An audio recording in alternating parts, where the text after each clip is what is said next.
नमस्कार, मैं आरडी भारती और आप देख रहे हैं बिहारी सुल्तान। उत्तर प्रदेश विधानसभा चुनाव 2022 और 12 जनवरी की सबसे बड़ी खबर। जी हां दोस्तों, क्या आपको विश्वास होगा कि सपा और बसपा का गठबंधन भी हो सकता है इस चुनाव में? आजाद समाज पार्टी अगर 403 सीट पर चुनाव लड़वाती है तो उनको कितना वोट मिलेगा? मैं आज आपको एक बहुत बड़ा खुलासा करने आया हूं इस वीडियो में। पूरे उत्तर प्रदेश राज्य का बिग ओपिनियन पोल हमने जो रिसर्च किया है, और मेरा पिछला वीडियो भी आप देख सकते हैं, जो बिहार विधानसभा चुनाव में हमने आकलन किया था, जो दिल्ली विधानसभा चुनाव में हमने आकलन किया था, उसके आधार पर बोल्डली आप भरोसा कर सकते हैं कि उत्तर प्रदेश की आम जनता का जो रुझान है, जो वो बता रहे हैं, कई बार तो यह भी देखने को नजर आ रहा है कहीं फ्रैक्चर्ड मैंडेट यानी खंडित जनाधार ना हो जाए।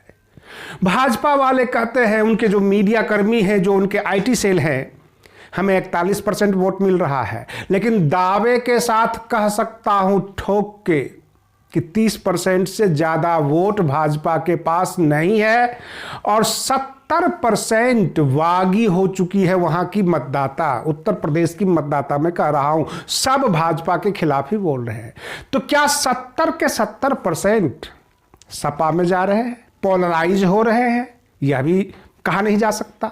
इसके विश्वास आप नहीं कर सकते अगर कोई कहेगा तो ये बचे हुए 70% कहां जा रहे हैं, इसके बारे में मैं इस वीडियो में पूरी व्याख्या कर रहा हूं कि 30% तो भाजपा का है, बाकी 70% कहां है। बाकी 70% में 10% आपको कांग्रेस और जितने भी निर्दलीय होते हैं, छोटे छोटे दल, अगर एकाध सीट झटक लें तो हमने 10% उसमें रखा है। अब बचता है 60%। तो 60% में 30% आप सपा कर दीजिए और 30% बसपा। लेकिन ऐसा होता नहीं है, या तो सपा आगे हो जाएगी अथवा बसपा आगे हो जाएगी। और जहां तक देख रहे हैं, बसपा आगामी सरकार बनाने के लिए दिख रही है, वो बनती नजर आ रही है। और यह मैं नहीं कह रहा, ये जितने भी विपक्ष के नेता हैं कमोबेश वो महसूस कर रहे हैं। और जो मैंने कहा आपसे कि सपा और बसपा का गठबंधन हो सकता है, तो मैं उन स्टेटमेंट, उस बयान के आधार पर बता रहा हूं जो बाकी जितने भी पत्रकार हैं बोल रहे हैं। जब माननीय अखिलेश यादव जी से पूछा गया कि क्यों नहीं सपा और बसपा गठबंधन कर लेती है अगर भाजपा के रथ को रोकना है, तो उनका बयान यह था, आज भी बुआ जी के लिए मेरे दिल में वही सम्मान है, हम उन्हें सम्मानित निगाहों से देखते हैं। तो कुल मिलाकर क्या कहा जाए कि सपा आस में है कि अगर कुछ इधर उधर हुआ तो बसपा से समर्थन ले लेंगे अथवा बसपा को समर्थन दे देंगे। कुल मिलाकर सपा बसपा मिलाकर और भाजपा को रोक लेंगे। ये सब कयास लगाए जा रहे हैं। अब रही बात ये स्वामी प्रसाद मौर्य के बारे में जो आया खबर, वो भाजपा से इस्तीफा दे दिए। तो पहली खबर यह है कि वो मंत्री पद से इस्तीफा दिए हैं, भाजपा से नहीं, क्योंकि ये कहना है संघमित्रा मौर्य जो उनकी पुत्री है और भाजपा की सांसद है, वो मंत्री पद से इस्तीफा दिए हैं, भाजपा में अभी बने हुए हैं। ले देकर काफी कुछ कहानियां बन रही है, इतने एमएलए निकल गए, उतने एमएलए चले गए, सब ताल ठोक रहे हैं और जनता भी ताल ठोक रही है। बहन मायावती जी ने शुरू में ही कह दिया था, हम इस बार किसी से कोई गठबंधन नहीं कर रहे हैं।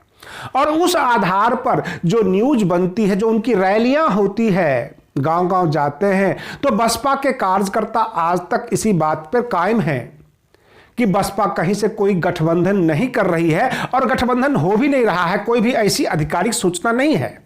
लेकिन एक कयास लगाया जा रहा है कि प्री पोल अगर गठबंधन नहीं होता है, अर्थात देसी भाषा में कह देता हूं कि चुनाव से पहले गठबंधन नहीं होता है, तो क्या चुनाव के बाद हो जाएगा? क्योंकि उत्तर प्रदेश की जो जनता है, उसका जो संदेश है मतदाताओं का, ऐसा लग रहा है कि खंडित जनाधार हो जाएगा।